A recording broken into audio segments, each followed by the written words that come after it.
In this lecture, we're going to learn about what is known as a functor, which I imagine is probably something new for all of you.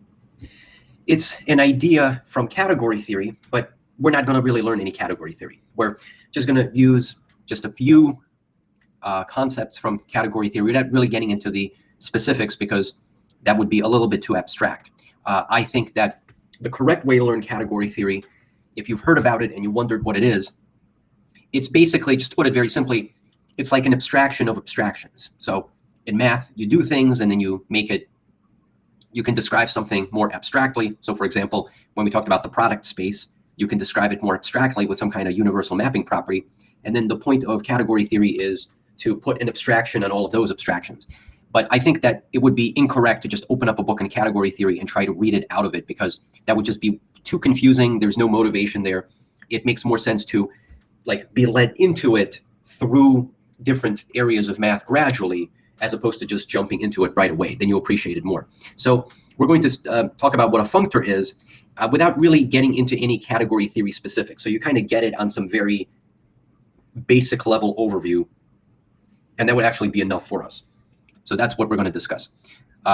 So we talked about this thing called the fundamental group. And what we're going to learn about today is it is possible to interpret the fundamental group also as a type of functor. So let's just quickly, maybe for review purposes, say what the fundamental group is, and then we'll say what a functor is, at least on some very basic surface level. That would be enough for the purposes of this class. And then we'll see how the fundamental group is a functor and what kind of properties that implies. So let's just review what the fundamental group is. So this is how it goes. This is the setup. So this is definition. Let X be a topological space and P be a point in X. We define the fundamental group pi1 of X at P. So the way we read this is we say this is the fundamental group of X of the space at the point. The one here represents curves, because curves are one-dimensional. So we've said that a closed curve is sort of like mapping a circle. So you're mapping circles into your space. Pi2 would be mapping spheres into your space. But we're not going to discuss pi2 or anything like that. So this is the one that's called the fundamental group. It's also called the Poincare group, based at the point P. And how do we define it? So this is the group. So as a set, this is equal to, as a set, this is the collection of all homotopy classes so they look like this. So it's not a loop, it's a homotopy class of a loop. So let's call it F, where F is a map from the unit interval into your space with f of 0 is P and f of 1 is P. So this is a closed loop. So this function, it's a path because it's mapping this closed interval into your space, and it begins and ends at this point P. So this is homotopy classes. So you have to be a little bit careful. Homotopy, I should write over here, homotopy classes. You do have to be a little bit careful because it is not the set of all loops.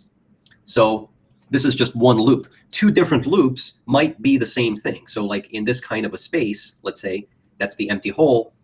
So if you have, let's say, or maybe to make it even simpler, the idea is if this is some kind of loop at P, and then you have another loop at P, let's say this is G, then you would say that there are in the same class, that they are equivalent if there's a homotopy between them. If there's a way to continuously deform one into the other. That's the idea. So it's not just the collection of closed paths, it has to be classes of closed paths. So you identify these paths as being together and you put them into the same class and you call that the homotopy class.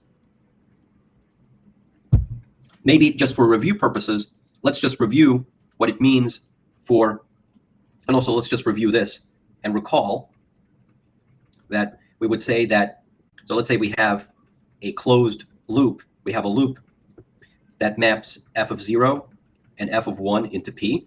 And we have another closed loop that maps, let's call it G, that maps G of 0 and G of 1 into the same point P.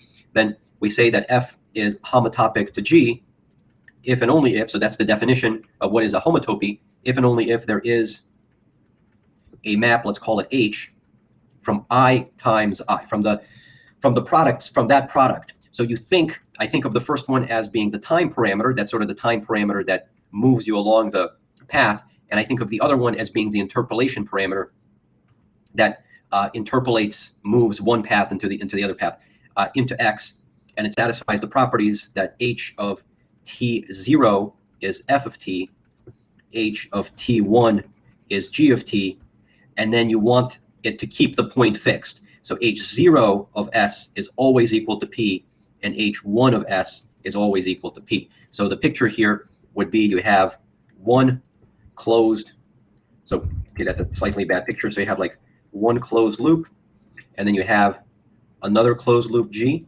and you're saying that you can, this is what happens when S is equal to 0, this is what happens when S is equal to 1, and when S is between 0 and 1, you're just interpolating it with some kind of intermediate loop. And it's an intermediate loop because you can see that for that value of S, H at 0 is also P, and H at 1 is also P for that fixed value of S. So this is the definition of what it means for two loops to be in the same equivalence class. That's what we call homotopy equivalence. And pi 1 of X, so it's not the set of loops, it's a set of homotopy classes of loops. And so, okay, so that's just a quick reminder of what it means to be a homotopy class. And then you turn it into a group by using juxtaposition.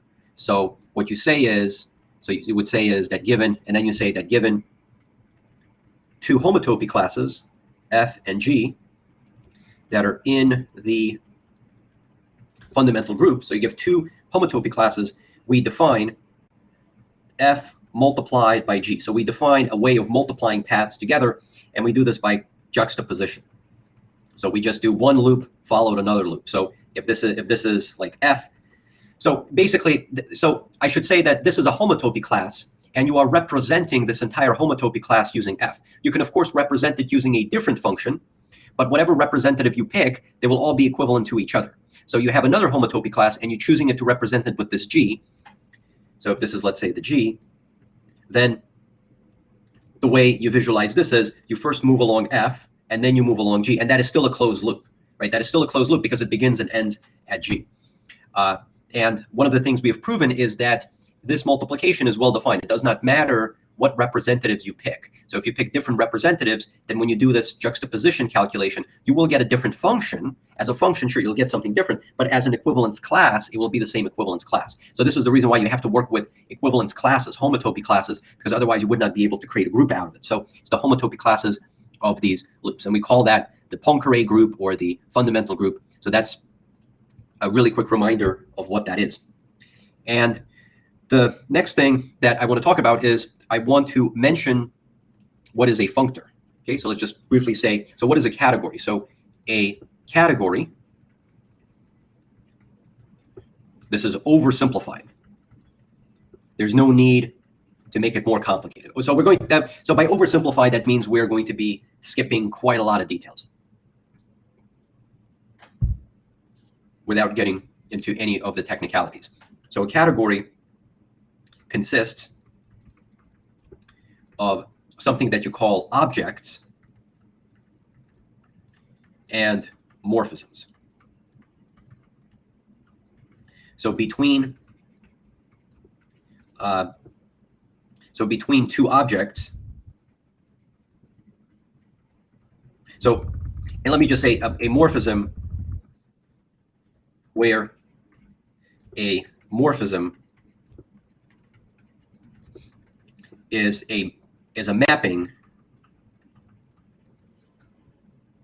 between two objects.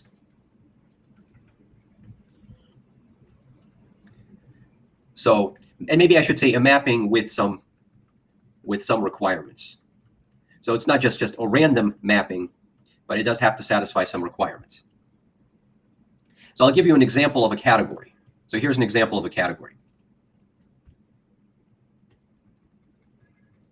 So an example of a category is, and this is how it actually is called. It's called top. So the name of the category, it's called top. So top for topological spaces. So the name, so you write top, but it stands for topological spaces. So the objects, so in topology, the objects of study, the objects that you deal with in topology are topological spaces. So those are the objects of study. Those are the things that you study. And when you have two topological spaces, and given two topological spaces, so these are the objects. So given two topological spaces, X and Y, a morphism between them is a continuous map. So it's some kind of continuous mapping between them. So those are what the morphisms are. So continuous maps are the morphisms that are being used. Okay, so to put it quite simply, you can think of a category as representing an area of mathematics. So in topology, so topology is one area of mathematics. In topology, what do you study? You study topological spaces. And the way so one way you can study a topological space is by looking at how it maps into another space. So you study morphisms between topological spaces. So the objects of study in topology are topological spaces, and the morphisms are continuous maps between the two topological spaces. So, so morphism is not just a mapping. It's a mapping. It's usually going to be a mapping with some requirement. So in topology, we do not just use any random function between the two spaces. We want it to be a continuous function. So that would be one example of a category. Another example of a category, so this is another example. So another example of a category is called, I think this is the way people write it. They write GRP. Kind of make it bold, GRP. This stands for groups, the category of groups. So the objects in this category are groups. Okay, so we know what a group is. We've talked about that. I'm not going to say what a group is right now because I think this lecture will get too long if I start reviewing it, but I think you probably know what that is. I reviewed homotopy classes because that's a bit more technical. But I think I can skip the review of groups because you probably understand that a little bit better. So the objects in the category are groups, and given two groups, let's call it G1 and G2, a morphism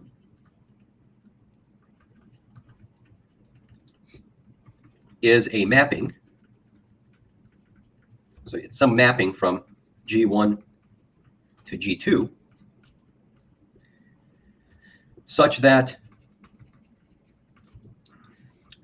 it preserves the binary operation. The binary operation. In other words, if you do f applied to a, now here's the thing, in math we get very sloppy. A group, it's a set together with some binary operation, you can call it star 1. And this is another group, G2, with a different binary operation called star 2. So if you want to really write everything out, you would write f of a, you would write a of star 1b. So you're saying that if you take two elements in this group and you compute what their product is using this operation, and then you map it to what the answer is in this group, that would be the same thing as doing f of a and then doing the other operation in the other one. But in math, we get sloppy and we just write f of ab is equal to f of a, f of b. So we do not even put the dot there. When we put them right next to each other, we understand they're being multiplied. We're not writing star 1 because we understand that we understand that if A and B are coming from this group, then obviously it has to be this one. Otherwise, it's not going to make sense. So you're then taking f of whatever that is, and then those are the elements in this one. So then this has to be interpreted as the other binary operation. So in math, we do have a tendency to suppress quite a lot of things to make it be simpler with the notation. So this is called a group homomorphism. This is called a group homomorphism. Group homomorphism. So this is not an isomorphism. So an isomorphism is a very special type of homomorphism. So it's a homomorphism that is a bijection. Just like when you're dealing with topological spaces, a continuous map is not automatically a homeomorphism. It's not automatically a homeomorphism. To be a homeomorphism would mean it has to be a bijection, and the inverse mapping also has to be a continuous mapping. When you're dealing with groups, you do not actually have to check that the inverse mapping is a homomorphism, because that's just automatic. That just happens automatically. Okay, so this is an example of another type of category. It's called group. This is called the group category. The objects of study. So when you do group theory, what are you doing? So that's what you want to think of a category. A category is supposed to represent an area of mathematics. It's an area of math that you study. So what do you study in group? You study groups. Those are the objects. Those are the objects that you want to understand, that you want to work with. And between those two objects, you have these relationships of mapping one to the other, which are called the group homomorphisms. So you have your objects, and you have the morphisms between your objects. So that is what is known as a category. And now let's say what a functor is. So a functor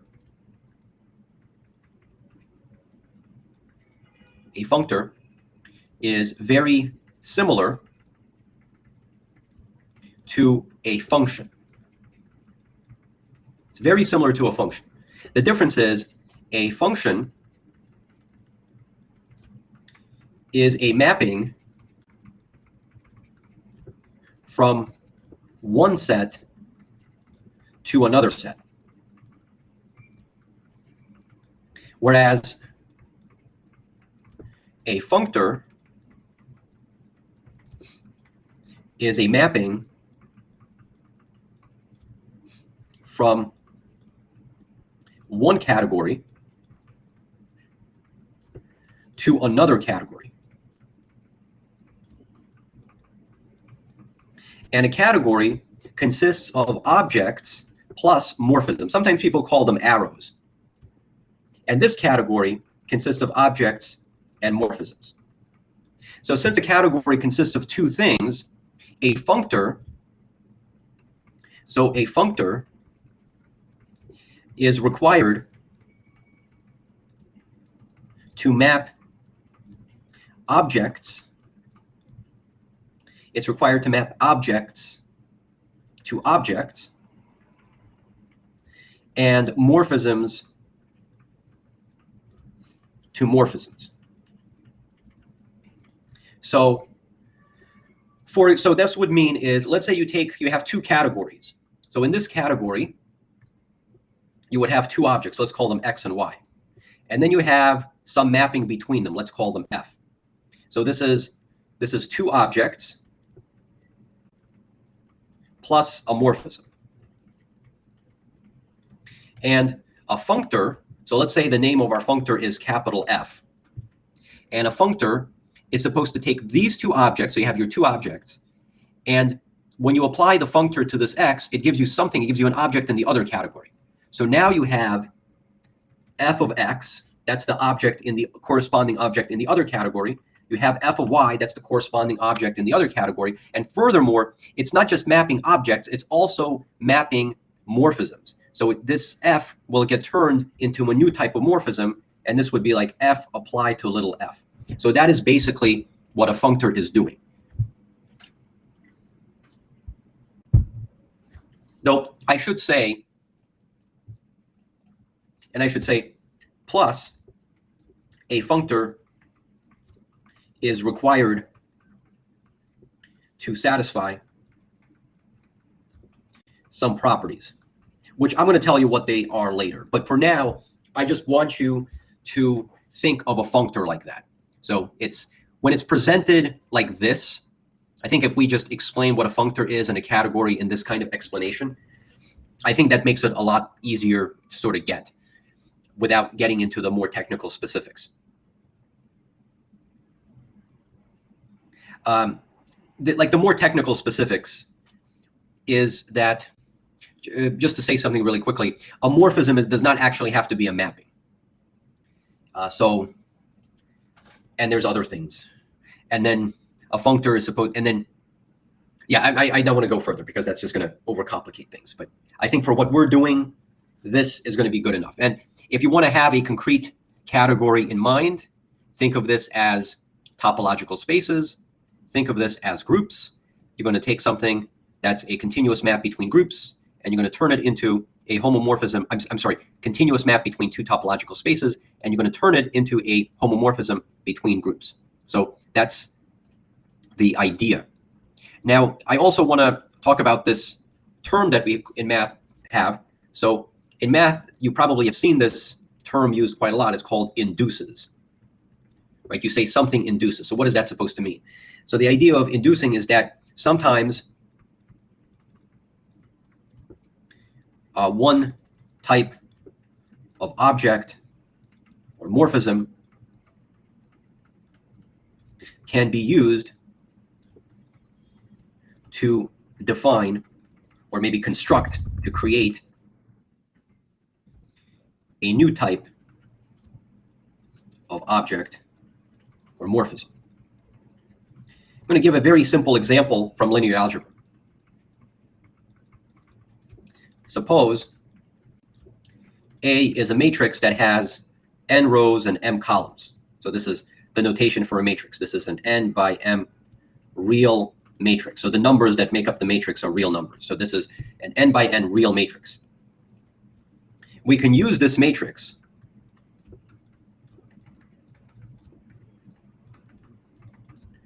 to create a linear map. So we can create a linear map. So a linear mapping is a mapping, so it's going to be some kind of function. And it's going to go from Rm into Rn. It's going to go, you see it goes, it's n and m, but when you write it, it's going to go the other way around. And how do you do it? So here's how you do it. So f of x, so x is a vector in Rm. That's equal to, and this is by definition, this is how you're using the matrix to create a linear map. This is equal, you just use matrix multiplication, it's ax. It would just be ax. Now, what you need to do here is you have to just, in this notation, we interpret x as a column matrix. So I'm sure you've seen this in a linear algebra class, that sometimes when you're dealing with vectors, when you want to multiply a matrix against a vector, the convention is you take that vector and you write it into a column. And then everything works out. You can then see that this is a matrix that has n rows and m columns, and x, when you write it into a matrix, it has m rows and one column. You write it into a column matrix because that's why it's an Rm. Then matrix multiplication is defined, and then you get a matrix that has n rows and one column, which you can then interpret as a vector in Rn. So the point is, you have a matrix which is not a mapping. It's just like a rectangular box of numbers, right? That's all what a matrix is. It's a rectangular box of numbers. But then you can take that object, that rectangular box of numbers, and you can use it to create a mapping. So you would say, so you say the matrix, so we say the matrix induces a linear map. A matrix gives you a linear map. So if I give you a matrix, you can use it to create a linear map. You can also go the other way, but that's not the point of this example. And the common notation that we use is, we could just call it f, but a lot of times what people like to do is they like to take the very same object that is being used to create something and they put some kind of decoration on it. Maybe they put a lower star decoration. Sometimes they use an upper star decoration, but you usually use some kind of like star decoration. So you put like a star.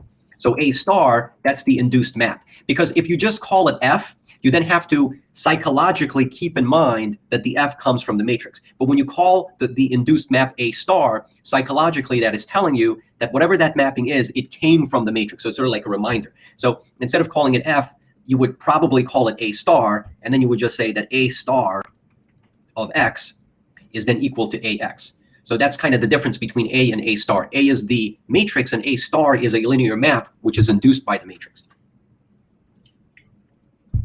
So we're going to do something very similar with the fundamental group. Okay, so let me take this down, and I want to just make a small comment. Here's like a small comment.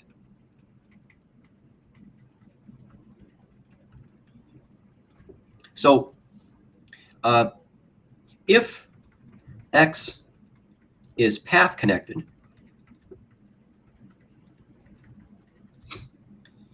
and you have a path, let's call it phi, is a path from P to Q, then you had this, we talked about this in class and you had it on the homework. The fundamental group of X at P is isomorphic to the fundamental group of X at Q. Right? So the point that you're using, the base point where you're drawing your loops, in a way do not matter. And in fact, we also said what the isomorphism is. We can create this isomorphism, this mapping.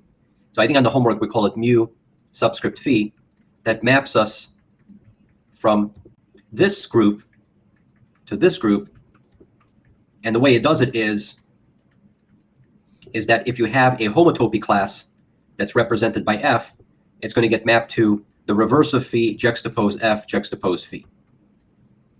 And we explained in class why this is an isomorphism, why this would be an isomorphism, and furthermore, yeah, that it's an isomorphism. So these two groups are isomorphic. So if you calculate the fundamental group here, and you calculate the fundamental group at a different point, these two fundamental groups will be isomorphic.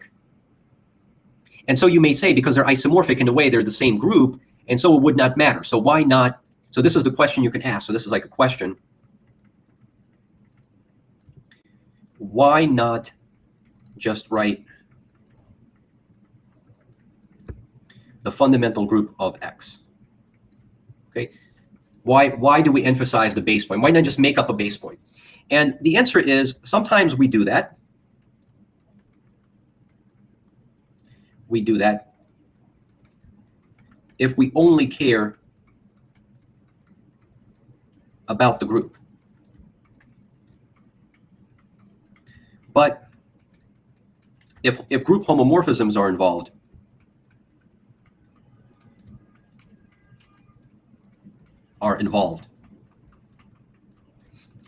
then we need to be careful, since the isomorphism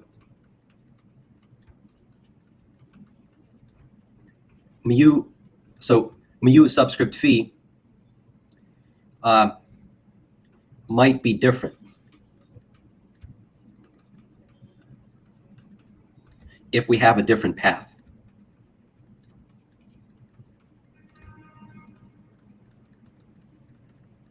So you see, like, we have 2 points, P and Q, and we have this map between them that we call phi, and then we can use this path to define an isomorphism from this one to this one. But we can also have a different path, let's call it C, and then mu subscript C would be a different isomorphism. So it's like a different mapping between the two. And so if we're working with the fundamental group, sometimes when we work with the fundamental group, especially going to see this today, you're not just going to be interested in the object itself, you're also going to be interested in the mappings and the homomorphisms. And then if you're also working with the homomorphisms, then you need to be careful, because if you're very sloppy and you just pick any point and you just do things in any way that you want, you're sort of referencing the fact that the fundamental group is isomorphic regardless of the point that you pick, but the actual isomorphism between the two does depend on how you choose the path. There's that dependency there. And because of that, one actually has to be careful. So that's why in practice, we often write the fundamental group at a point. Sometimes we will write the fundamental group of X, and whenever you're doing something like that, then you're really only interested in the group, and that is it, and nothing else. Okay, but I guess I should just mention that so that there's maybe some of you were wondering that, like, why do we indicate the base point? If it's an isomorphism, are they not the same thing? They are the same thing, but the isomorphism might actually be different depending, it might be a different mapping. So that's where we have to be careful. So, okay, so let me take this down. So now let's go on to say this. So this is called, so this is going to be the induced map coming from a continuous map between topological spaces. So suppose we have a function that maps, so this is kind of the notation that we use, x comma p into another topological space, y comma q. So that just means, i.e., it maps this point to q. So we just emphasize the point because when we work with the fundamental group, we have the emphasis on the point. So we have a continuous map. So all this means is that f is a continuous mapping that sends x to y, and it sends this point in that space to that point in the other space. So suppose we have a continuous mapping. Then we can use this mapping, this continuous map, f, to induce. It's just like a matrix. You can use a matrix to create a new mapping. But here, it's going to be a little bit more sophisticated. You're going to use a mapping to create a new mapping. So we can use this continuous map f to induce a new mapping, which we write f lowercase star. And this is going to be a mapping on the fundamental group of x at p to the fundamental group of y at q. And how does this work? Well, the way it works is you're going to pick a homotopy class of a closed path of a loop, right? You're going to pick a loop in here, and you have to send it to a loop over here. Now, so we're going to pick a homotopy class. So a homotopy class is represented by some closed loop, which is a function. And I'm not going to call it f because I'm already calling it f. So maybe I should call it theta. I like calling it theta because theta goes around in the circle. So maybe that like psychologically shows you that this is a closed loop. So what is this theta? So theta is, it's a loop. So it's a mapping from I into x, right? So theta is, so this is the homotopy class of theta, but theta itself, it's a closed loop. So it's a map from x, and so it's a closed loop in x. So by definition, it's a mapping from the unit interval into your space, so that theta of 0 and theta of 1 get mapped to the same point p. Okay, so you have this, and you want to create, right? So this is an element in here, and now you want to create an element on the other side. You have to say what f star, how it acts on this homotopy class. So it has to produce for you a new homotopy class. So we're being sloppy. We have a bracket here and we have a bracket here. These are technically different brackets. This bracket is the homotopy class in x, and this bracket represents the homotopy class in y. If you want to decorate it even more, you would write subscript x, subscript y, but then maybe you're making it look more complicated. So you sort of do not write everything out, and you just assume, the things that supposed to make sense. I mean, clearly, because it's in here, that's not supposed to represent the homotopy class in x. That's supposed to represent the homotopy class in y. So kind of use your reasoning about which one is supposed to go where. So what do we do with it? How do we create? So basically, we have to create a closed loop in x. So here's the way we do it. It's actually quite simple once you see it. So I is mapped into f using theta. And then we have another mapping, f, that goes into y, right? So theta, it's a mapping from the unit interval into x. And f, right, this is the f. F was a mapping from x into y. So if you compose them, you get a mapping directly.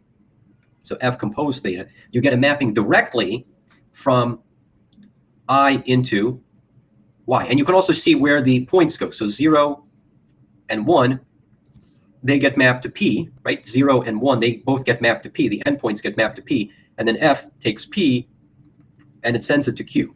So if you look at the composition directly, look at what you've created. This composition is a direct mapping from here into Y, where both endpoints are being sent to Q. So by definition, this composition is a closed loop in Y. So therefore you would just write this as F composed phi. I'm sorry, F composed theta. F composed theta. So F composed theta. So this would go there. Okay, so that is how you induce this map. This is how this map is being created. So let's just summarize what we just did. Okay, so let's just summarize what happened. We started with a continuous map between these two spaces, and the continuous map mapped this point P to that point Q.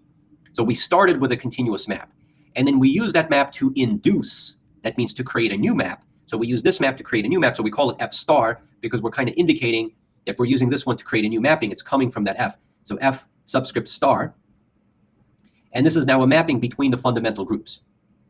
So it's a mapping between the fundamental groups.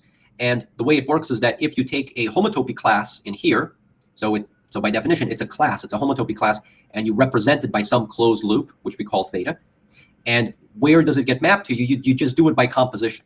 So if you do F compose theta, then this composition will give you a closed loop in Y. And then you just take the homotopy class of that. So you have to check. I'm going to leave this as an exercise. You have to show that F star is well defined. Because you are making choices. It is possible that instead of using theta, you could have used a different representative for the same homotopy class. And then if you do the composition, because you're using a different representative, this would be a different function. So you have to show that even though it's a different function, it's still going to be homotopic to the first answer. And so the two homotopy classes will be the same in the end. And so you are getting the same answer if you interpret it on the level of homotopy. So that's going to be an exercise for you to check. And also, and this is going to be the proposition. So here's the proposition. So the proposition, so we're going to prove this, that phi star that goes from pi 1 of xp to pi 1 of yq is a homomorphism of groups. It's a homomorphism of groups. Actually, maybe you're beginning to realize what we mean by a functor. Actually, look at what happened. So look at that. So notice, this and this were topological spaces. When you put the fundamental group on them, they turn into groups. So they were topological spaces, but pi 1 of that is a group, and this is a group.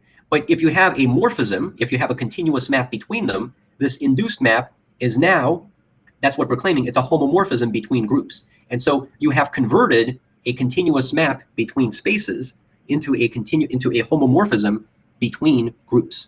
So we have to check that this is in fact true. And now what's interesting in a lot of stuff that what we're doing, especially right now, is that a lot of the proofs are just a few lines. They're not very difficult. So then if you're wondering what makes this subject difficult, if the proofs are so short, it's because things are getting more abstract. And that's an indication that you are on the right track. It's an indication that you understand something on the deeper level. So when the proofs become one-liners or two-liners and they become very short, and the proofs are often what you think they should be without anything clever whatsoever, they're like the most straightforward proofs you can possibly imagine, that is an indication that you are really beginning to understand something on a much deeper level, when everything becomes a triviality. So it is the goal of mathematics to turn things into trivialities. Now, the price to pay is that in order for you to turn every proof into a triviality, you need a lot of abstraction in order to do that. And the difficulty is in the abstraction. There's a lot of things going around. You have to know what a topological space is. You need to know what a group is. You need to know what a continuous map is. Then you have to know what a homotopy class is. You have to know a lot of things all at once. But somehow, if you know those definitions and you know what they are and you know how to use them, then every proof turns into a triviality. So let me just show you how trivial this proof. It's exactly what you think it is. So here's proof. So to show that F star is a homomorphism of groups, by definition, so this is the definition of a homomorphism, we pick two elements in the group, two elements in this group, but the element in the group is a homotopy class. So we pick two elements in the group, so let's call it theta, and let's call the other one phi. So I like to use phi because it also goes like a circle. So sort of just psychologically remind you that these are homotopy classes of loops. So these are chosen in pi 1 of xp, and we need to verify that if you do F star, so if you take the product of those two homotopy classes on the group on the left, so we're not going to put a dot there, we just understand that this is path juxtaposition of the group on the left, that is going to give us F star of theta, F star of phi on the right. So let's check if that works. So let's do it on the left and then do it on the right. So let's see what happens on the left. So what is this times this? Well, that would be F star of, so how do you multiply two homotopy classes? You do it by path juxtaposition. So this is actually going to look a little bit funny. So path juxtaposition, we use a star symbol. Okay, so this is a bit unfortunate because we have a star here and we have a star there, but they mean different things. Okay, this is path juxtaposition. This is when you follow one path by another, and this is just the induced map. I mean, that's just the nature of math. You have to overuse notation. Overloading. Overloading is absolutely necessary. So, and then it would be the homotopy class of this. And then what about this? Well, this would be F. Okay, but how do you, well, what's the definition of F star of this? How do you apply F star? So you do that by composition. This is F composed theta. You see? That's F composed theta. Because that's the way phi star was defined. Phi star, not phi star, F star. F star was defined that F star of a homotopy class is the homotopy class of composing with F. That's the way it was defined. So it was F of this, and this would be multiplied by F of theta. And now the way you multiply these together, this would be F composed theta, and then star F composed phi. Okay. And then what do we get over here? Well, over here we would have F composed with all of that. And over here we would get the homotopy class of F composed of phi juxtaposed theta. So we have to check whether these are equal. Are they equal? Now, it's conceivable that maybe they're not equal. It's possible they're not equal, but it can still be true because it's, after all, it's about homotopy. So if they're not equal, maybe they're still homotopic to each other. So let's verify how this works. So this is a function, right? This is a function. This is a closed loop. What is it as a function? So we have, so let's work on the stuff on the left. As a function of t, what happens? So this is F composed, and then you have theta star phi of t, like that. That's what you have on the left, right? And on the right you would have, how would you do this? This would be F of theta of t star F of phi of t, right? This is a function of time because this is supposed to represent a loop. So for any time between 0 and 1, it's going to give you a point in your space. So you just evaluate this at t and you evaluate that in t and you check if they're the same function. So what does this do? So this would be what? So this would be F of, maybe we should write that out. So phi star theta star phi at t. So this is piecewise. This is theta of 2t if t is between 0 and 1. And this is phi of 2t minus 1 if t is between, so I meant to say 1/2. I did not mean to say 1 over there. This should have been 1/2. That's how you do path juxtaposition. You move along this one twice as fast, and then you move along that one twice as fast. So if you apply your function here to that, right, you kind of apply your function to that, then it's just f of this and then f of this, right? That's what you would end up doing. And you can check that this is exactly the same thing, right? It's phi of 2t of f from 0. It's just, so you kind of go along this one first, and then you go along the other one. So it turns out that these are actually exactly equal to each other. So you do not even need to do a homotopy argument, because if they were not the same, then you would have to actually then argue that they're still homotopic to each other. So that's the proof. So the proof is that this induced mapping f star is actually a homomorphism between groups. Okay, so let's take this away. So here is, so pi1 as a functor. So here's the idea. So the idea is that given a continuous map from x to y that maps the point f of p to the point f of q, right? So this is a morphism of two objects. It's a morphism of two objects. When you apply the fundamental group, so now you have the fundamental group of x at p, and you have the fundamental group of y at q, and you get this induced map. This is now another morphism of two objects. So here, you're working with category. So here the category is topological spaces. And here the category is group,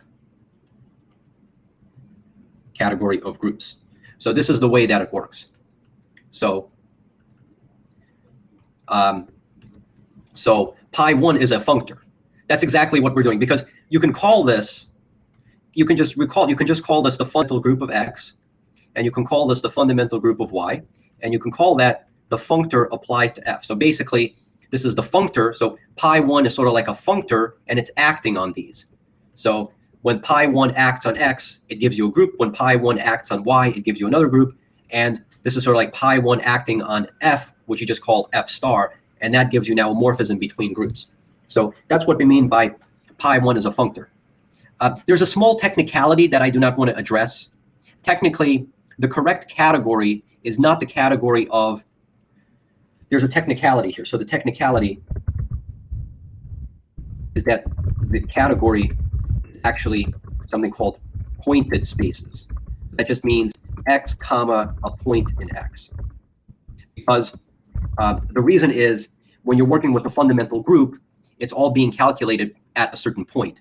So you never really talk about the fundamental group of x, you talk about the fundamental group of x at a point. So this is not exactly the category top. This is technically called the pointed space category, where you would really write, so the technicality would be, you would really write this as x comma p, y comma q. That's the technicality that you would write it. But where it's not too serious. So so pi1 is a functor. And we indicated that a functor is also supposed to satisfy some additional properties. So let's say what those properties are. So functors are required to satisfy two properties. And instead of giving you the abstract categorical definition of what those properties are, I'm just going to show you, I'm just going to write down the propositions that the fundamental group functor does, and that would be good enough for us. So here is proposition, here's another proposition.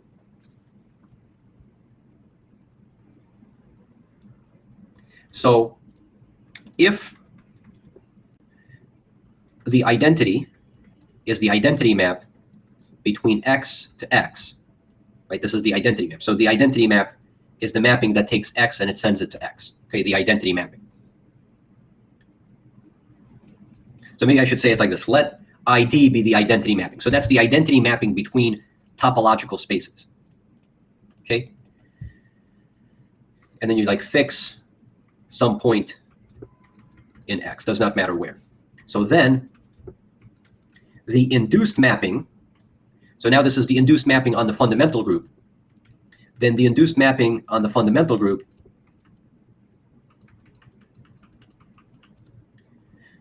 is the identity. So this is the identity. So this is the identity. So this is the identity. The identity mapping on the identity homomorphism. Let's just say identity mapping. So to put this very simply, the pi1 functor, it sends the identity morphism to the identity morphism. So the identity is preserved. That's what we're saying. So we're just saying that this is now the identity on that. So the identity goes to the identity. The induced mapping on the identity is the identity. The proof of this is super easy. Proof. So let's just say how this proof goes. So this is what we would say. So we let theta, the homotopy, the class of theta, be a homotopy class of X at P. So we pick some homotopy class of loops at P. And we're going to apply the induced mapping on this class and see what we get. We have to show it's the same thing. So this is equal to, by definition, so how is this induced mapping being created? You compose with the identity. So that is equal to the homotopy class of the identity composed with theta. But if you compose with the identity mapping, you do not do anything. So that's just equal to theta itself. So you see that? So theta goes to theta. So the induced identity, so when you look at the induced mapping of the identity, that is the identity mapping between groups. So it's the one that maps the homotopy class to itself. Okay, that was very, very easy, right? Very easy. Now the next one is a little bit harder, but it's not that much harder. This is the other property. So we said functors need to satisfy two properties. The first property is, so basically the way you can say the properties are, property one is that it preserves the identity. And the second property is it preserves commutativity. It preserves commutativity. So commutativity of diagrams, you can say. It preserves commutativity of diagrams. But to make this more precise, here is the way we're going to state this proposition. This is very easy to prove. You'd be surprised how easy this is to prove. It's harder to really understand what it's saying than it is to actually prove it. Sometimes it gets to the point where people can write the correct proof because it's so straightforward. We ask them to like explain what it's saying. They kind of get confused. They're not even sure what it's saying. So it's quite common when you get to very abstract stuff. So here's the way it goes. So suppose F is a continuous map from X comma P to Y comma Q, and G is a continuous map from, let's say, Y comma Q to Z comma R. So these are three spaces. Then if you take the composition, so then F will map X to Y. Actually, I got it completely backwards. So G composed F. So if you take the composition, that will map X comma with that point to Z comma to that point, right? Because X, so F is mapping X to Y, and then G is mapping Y to Z. So the composition is a direct mapping from X to Z, and then this point goes to R. And the proposition says, and I mean, I should not really write then because that's not the proposition. So we have this, and then we have, so this is the proposition. We have that the induced mapping on the composition is the composition of the induced mappings. Okay, so So if this is F and G, then these are the corresponding mappings on the fundamental group. Now, as I'm writing this, I realize something that's a little bit funny. You might find this funny, that we are developing all of these properties of the fundamental group, and yet we've never even computed it except for a convex space, if you notice that. So the only one we actually computed was when the space is convex and then the fundamental group is trivial. So there's only one homotopy class. We did mention that the punctured plane, that the fundamental group of that is the integers, but we did not actually prove it. So we've not really give a lot of rigorous calculations of the fundamental group yet. And this is the interesting stuff. You can develop all of these properties without even computing it yet. And I think that's the right approach. You first want to kind of say what those properties are so that when you start computing it and you start referencing those properties, you're already familiar with it. So this is F star going from here to there. This is G star going from there to there. And so if you do the composition, right, and then you can do the same thing over here. You can, because this is a continuous mapping from there to there, you can look at what that is. So you would have G composed F star, and that would go from pi 1 of xp to pi 1 of zr, like that. And we're claiming, so that's what we're claiming. We're claiming that if you were to do the composition first and then look at the induced mapping and you're getting this mapping of groups, that would be the same thing if you were to look at the induced mappings first and then compose them afterwards, and that would give you the exact same thing as if you were to do G star composed F star. That's what we're saying. You get the same thing in the end. And the proof of this is actually it's surprisingly straightforward. It's just applying the definition, carefully moving things around. You'd be surprised. It just looks so much harder than it actually is. So the proof, this is just put it on as an exercise for you to do. But I want to show you a nice picture that comes along with it. So that's what the property says. So this is the second property of a functor. And the property is that it has to preserve commutative diagrams. So when you look at this, you might ask yourself, where's the commutative diagram? So let's draw a commutative diagram here to show you how this looks like. So let's remove this. So here's the picture. So here's X. Here is Y. Here is Z comma R. This is F. This is G. And this is the composition. Okay. And now you're going to, and now here's what you do. You're going to apply the pi 1 functor to this commutative diagram. So let's go ahead and apply the pi 1 functor. So the pi 1 functor basically means you put pi 1, I mean, symbolically, this is what you're doing. You're just putting the letter pi 1 in front of all of these, and then you're putting a star on every single one. That's symbolically all you're doing. And this is kind of funny because you do a lot of this stuff in algebraic topology. So like in algebraic topology, you sometimes do not even think about what you're doing. You're just doing things symbolically, and you're able to get an answer in the end. So when you're doing it symbolically, then this would just be pi 1 of xp. This would be pi 1 of yq. This would be pi 1 of zr. And then this is your induced map f star. This is your induced map g star. This is your induced map g composed f star. So this diagram, it commutes. Commutes means that if you do this, if you follow this, if you do f followed by g, that's the same thing as doing that. Right, going from here to here directly, it's the same thing as going here and then there. This commutes. It commutes because this is just a composition, and we're claiming that this diagram commutes. This diagram commutes. It commutes because that's what the proposition says, that going from here to here directly like this, it's the same thing as going there and then going there. So on a fundamental level, what that property is saying is that the diagram commutes. So now I want to reach a corollary of all of this. So here is a corollary. It's just an immediate consequence. So the corollary is the fundamental group. So the fundamental group is a topological invariant, i.e. homeomorphic spaces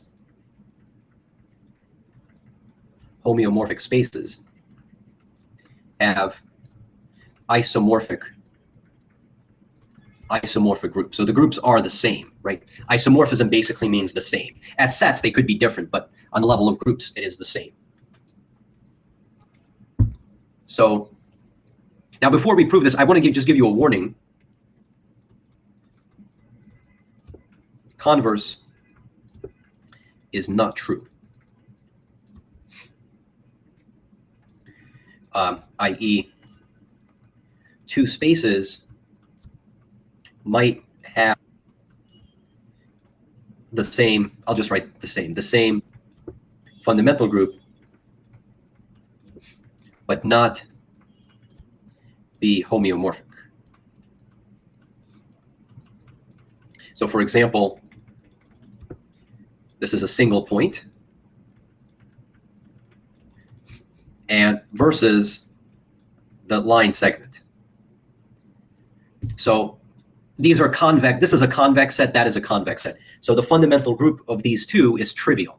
It consists of a single homotopy class. But clearly, these are not homeomorphic, right? This is just one point. This is an uncountable collection of points. So it's not a perfect invariant, right? It's not fundamental group, not a perfect invariant. It cannot always distinguish between spaces. Sometimes the spaces could be different, but they have the same fundamental group. The good news is, I would say this, that often the kind of topology problems that one deals with in a special subclass of problems, the fundamental group is actually a perfect invariant. It goes both ways. So for example, at some point, we're going to talk about surfaces. We'll talk about how you can classify the different kinds of surfaces, and we will see that two surfaces are homeomorphic if and only if they have the same fundamental group. So in that sense, it would be a perfect invariant.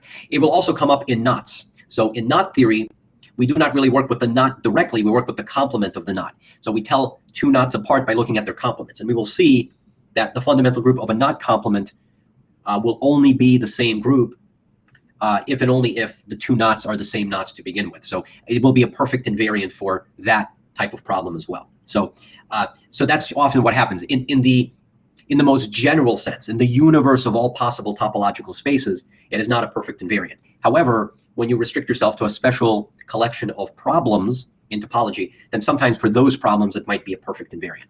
So it kind of goes both ways. That's what I mean by perfect invariant, that two things are homeomorphic if and only if the fundamental groups are the same. So it is a perfect invariant for a smaller subcollection of spaces that we sometimes study. So how do we prove this corollary? So it's actually quite, I mean, you're going to see how short the proof is. It's with all of the things that we've said, the proof is actually quite simple. So proof. So here's the way the proof is going to go. Okay, proof. So suppose, so let x and y be homeomorphic, and f maps x, and you just pick a random point. It does not matter. Just pick some random point in x. Is a homeomorphism. As a homeomorphism. So that means it's continuous. So f is continuous, and its inverse. It is continuous, and it has a continuous inverse. A continuous inverse function, because this is a bijection. So let's call the inverse, instead of calling it f inverse like that, let's just call it g. So that's going to go from y comma q to x comma p. So it has a continuous inverse.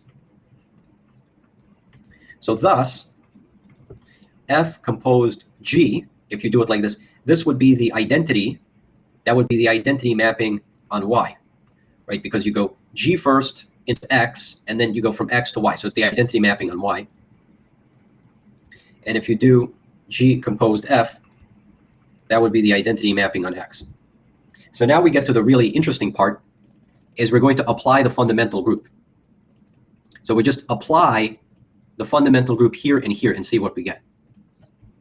So applying the pi1 functor, so that's like the fancier way to say it. Instead of saying the fundamental group, you just say the pi1 functor, because the fundamental group is a type of functor. So applying the pi1 functor, we get an induced map F star from the fundamental group of X at P to the fundamental group of Y at Q, and we get the fundamental group of Y at Q mapping to the fundamental group of X at P. Okay, we have this. So now, let's apply the fundamental group to these two. So when you apply the pi1 functor to these two, what do we get out of that? So you just get F star compose G star. And that's supposed to be the identity Y star. And, oh, I'm sorry, let me not skip ahead. Let me do this a little bit more carefully. So this is F compose G star is equal to the identity Y star, and G composed F star is the identity on X star. So now look at this. The first property of a functor is the identity goes to the identity. Now this was the identity on Y. That was the identity on Y. But now it's the identity on the fundamental group of Y. Right? So this becomes the identity. I'm just going to write the identity. I mean, it's the identity. I'll be lazy. You just put in on which set it's the correct identity on. But this one, based on our what we said previously, is the induced map of a composition is the composition of the induced map. So this is F star composed G star, and this would be G star composed F star is the identity also. This is, of course, the identity on the other one. And so what does this show? It shows now, you see we have this F star and G star. So we have F star and G star. So therefore they're inverses, right? These are homomorphisms.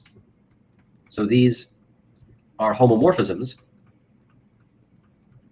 because that's what we proved before. These are the induced homomorphisms, and they are inverses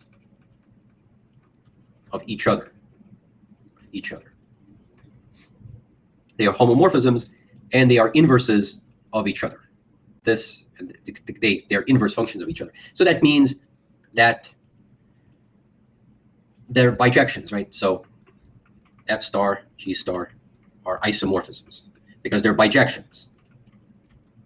And you've just proved that if X and Y are homeomorphic spaces and F is a homeomorphism between them, then the induced mapping on the fundamental group is an isomorphism of fundamental group. So that's what we just proved. Okay, so that's quite nice. Maybe I should just show you I just want to maybe show you an example to be careful about something. Yeah, I want to show you an example. I want you to be careful about something. I just want to show you an example. So let's look at this example. So the complex, so this is the punctured plane. Punctured plane. This is the complex numbers. The complex numbers is a metric space, and then you can use that metric to create a topology. And then you removed from that space the origin. So set containing the origin. So that's the punctured plane. And see, this is the full plane with no puncture. And let's define I to be this inclusion mapping, the punctured plane being mapped to the full plane, because of course this is a subspace of that. Okay, so this is mapping, and the mapping here, of course, is I of a complex number. Okay, I just realized something funny. Usually in complex analysis, I is the complex number. Here, I is the inclusion mapping. So that does look pretty funny. But again, overloading, I do not think we're going to get to the point where we're going to have I with an I and they have two different meanings. I don't think we're going to get to that point. So I think this would be safe notation to use. So I of a complex number Z is just mapped to itself, right? That's what we call the inclusion mapping. In fact, it's kind of like the identity mapping, except the identity mapping, you usually put the same thing on the left and right. But it's kind of like the identity mapping. Okay, so we have that. Now, let's look at the induced mapping I star. So this is the now we're going to look at the fundamental groups now. This is the the induced mapping on the punctured plane at some point, it does not matter. Let's say we do it at 1. So 1 is a complex number, right? It has no imaginary part, into pi 1 of c at 1, right? So 1 gets mapped to 1 by this inclusion mapping, so you can talk about this. So this is the inclusion mapping, so I is injective. So this is injective. This is an injective map. So, but what about this I star? What does this I star do? What does I star do to a homotopy class? So let's pick a homotopy class over here. So we pick a homotopy class, so it's a class, let's call it class of theta. So I star, when you act on it, on this homotopy class, that would just be I compose theta. But this composition, this I, it's basically like the identity map. I of z is itself, so it does not do anything. So that's just theta. So the homotopy class of theta gets mapped to the homotopy class of theta. Okay, so it appears, right? So it appears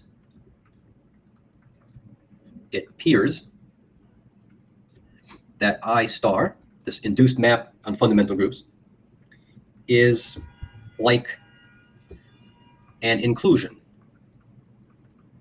It maps the same thing to the same thing. So I star is injective. So that's what it appears, right? Because that's what I star is doing. It's mapping this to this, right? Like the inclusion. But let's recall what the fundamental groups are. The complex plane, that is convex. So the fundamental group is trivial. The way you can write it is, you can just write it as, so a trivial group is sometimes just written as 0. More appropriately, you would say it's the group containing 0. But sometimes mathematicians get lazy and they just say it's a group containing of one element. You always have to have the identity element. Often we call the identity element 0 or 1, depending what notation you want. So it's just this, right? And the fundamental group of the punctured plane, this is something we've talked about before. In the punctured plane, the fundamental group is isomorphic to the integers. So this map, as a mapping of groups, it's essentially taking every integer and it's mapping it to 0. So that's the mapping. And this is the part which is really confusing. How can it be that I star is injective? How can it be that it maps the same thing to the same thing? So it's like injective, but how can it be that it's mapping the integers, which is clearly not injective because everything's being mapped to the same point? So how can, what's the explanation here? Like what's going on? So you can try to figure that out. You can try pausing this video and see if you can figure it out. If you can figure it out, then it's not hard, but it's just a good way to test your understanding of these things. And that's why I'm kind of doing this example. It's fairly simple enough, but it nicely reinforces the things that we've talked about. So the answer is, you see, it appears I star is like any, so I star is, it appears it's injective. It's clearly not injective, right? It is not injective. Because clearly the integers being mapped to 0 is not an injective map. That's like the extreme opposite of an injective map, where everything's just being mapped to the same point. But why? But it still appears that, no? Does it not appear that the same thing is being mapped to the same thing? So this is what you need to understand. When you put brackets over here, this represents the homotopy class in the punctured plane. And over here, this is the homotopy class in the plane,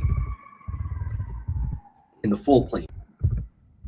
So when you just put these brackets around it, it seems like you're not doing, like you're not changing anything, but you are.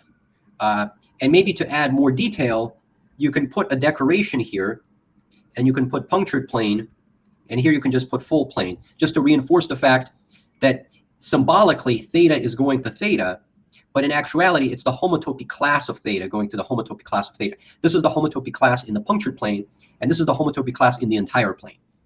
So now why does that matter? It matters because, look at this. In the punctured plane, if you have a loop, so it starts at 1, that does something like this, it's homotopic. It's just homotopic to just the circle, right? You can homotope this. You can kind of move it around until it becomes this nice circle. So it's homotopic to this. But in the full plane, if the origin is included, then the very same, you see, as a loop, it's the same loop, right? The loop is being sent to the same thing, but you have to look at the homotopy class of the loop, because now you have that all that filled in space. You can then continuously keep on shrinking it until you come down to a single point at the end. You can shrink into a point, something you cannot do over here. So so in this group, this is not the identity. See, this is not the identity class in this group, but it gets mapped to the identity class in that loop. I'm sorry, in this space. So it looks, so you're basically mapping, all you're doing is this inclusion, this I star mapping, I should not call it inclusion, this I star mapping, it is mapping this loop to itself, but what you have to look at it from the point of view of homotopy. The homotopy of it is not trivial, whereas the homotopy of this in the larger space is trivial. So that was what I wanted to show you with this example. So I want to maybe mention one more thing, but I'm debating whether it's appropriate for this class. So probably, yeah, we'll probably stop here, and we'll continue with something called, so next time what we'll talk about homotopy between spaces. So up to this point, we've been talking about homotopy between paths, but there's also something called homotopy between spaces. So we'll define what that means, and we'll state some properties. And the point of this is to help you calculate the fundamental group. But I know that as of yet, we're still not calculating the fundamental group. But once we get through that material, then we will explain why the fundamental group of the punctured plane is isomorphic to the integers. And then from that point on, we'll start doing more computations and see how they can be used.